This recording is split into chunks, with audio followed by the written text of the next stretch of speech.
ವೀಕ್ಷಕರೇ, ನಿಜವಾಗ್ಲೂ ಈ ವಾರದ ಬಿಗ್ ಬಾಸ್ ನ ಎಪಿಸೋಡ್ಗಳು ಎಲ್ಲರ ತಲೆಗೆಡಿಸಿದೆ ಅಂತಾನೆ ಹೇಳ್ಬೋದು. ಅದರಲ್ಲೂ ಈ ವಾರ ನಟ ಕಿಚ್ಚ ಸುದೀಪ್ ಬಿಗ್ ಬಾಸ್ ಮನೆಗೆ ಬಾರದೆಯೇ ಡಬಲ್ ಎಲಿಮಿನೇಷನ್ ಪ್ರಕ್ರಿಯೆ ನಡೆದಿದ್ದು, ನಿನ್ನೆಯಂತೂ ನಟ ಸೂರಜ್ ಅವರು ಬಿಗ್ ಬಾಸ್ ಮನೆಯಿಂದ ಎಲಿಮಿನೇಟ್ ಆಗಿದ್ದಾರೆ. ಸದ್ಯ ಇವತ್ತು ಮಾಳು ಮತ್ತು ಸ್ಪಂದನ ಇವರಿಬ್ಬರ ನಡುವೆ ಯಾರು ಎಲಿಮಿನೇಟ್ ಆಗ್ತಾರೆ ಅನ್ನುವ ಕುತೂಹಲ ಎಲ್ಲರಿಗೂ ಸಹ ಮೂಡಿದ್ದು, ಎಲ್ರು ಕೂಡ ಇವರೇ ಎಲಿಮಿನೇಟ್ ಆಗ್ತಾರೆ ಅಂತ ಪಕ್ಕ ಅಂದ್ಕೊಂಡಿದ್ರು ಕೂಡ ಕೊನೆಯ ಕ್ಷಣದಲ್ಲಿ ಬಿಗ್ ಬಾಸ್ ನ ಆಟನೇ ಬೇರೆ ಆಗಿರುತ್ತೆ. ನಿನ್ನೆಯವರೆಗೂ ಸ್ಪಂದನ ಅವರು ಬಿಗ್ ಬಾಸ್ ಮನೆಯಿಂದ ಎಲಿಮಿನೇಟ್ ಆಗಿದ್ದಾರೆ ಅನ್ನುವ ಪಕ್ಕ ಮಾಹಿತಿ ಬರ್ತಿತ್ತು. ಆದ್ರೆ ಇವತ್ತು ಕೊನೆಯ ಕ್ಷಣದಲ್ಲಿ ಸ್ಪಂದನ ಅಥವಾ ಮಾಳು ಇವರಿಬ್ಬರಲ್ಲಿ ಯಾರು ಎಲಿಮಿನೇಟ್ ಆಗಿದ್ದಾರೆ ಅನ್ನುವ ಕ್ಯೂರಿಯಾಸಿಟಿಯನ್ನ ಬಿಗ್ ಬಾಸ್ ಪ್ರೇಕ್ಷಕರಲ್ಲಿ ಹೆಚ್ಚು ಮಾಡಿದ್ದು, ಕೊನೆಯ ಕ್ಷಣದಲ್ಲಿ ಮಾಳು ಅವರು ಬಿಗ್ ಬಾಸ್ ಮನೆಯಿಂದ ಎಲಿಮಿನೇಟ್ ಆಗಿದ್ದಾರೆ.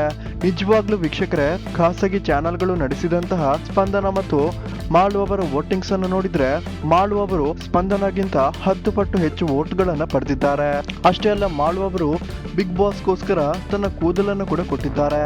ಸೊ ವೀಕ್ಷಕರೇ, ಮಾಳು ಅವರನ್ನ ನಿಜವಾಗ್ಲೂ ಬಿಗ್ ಬಾಸ್ ಯಾವ ಕಾರಣಕ್ಕಾಗಿ ಎಲಿಮಿನೇಟ್ ಮಾಡಿದ್ದಾರೆ? ಸ್ಪಂದನಗಿಂತ ಮಾಳು ಅವರು ಪೇಮೆಂಟ್ ಅನ್ನ ಹೆಚ್ಚು ಪಡಿತಿದ್ದಾರಾ?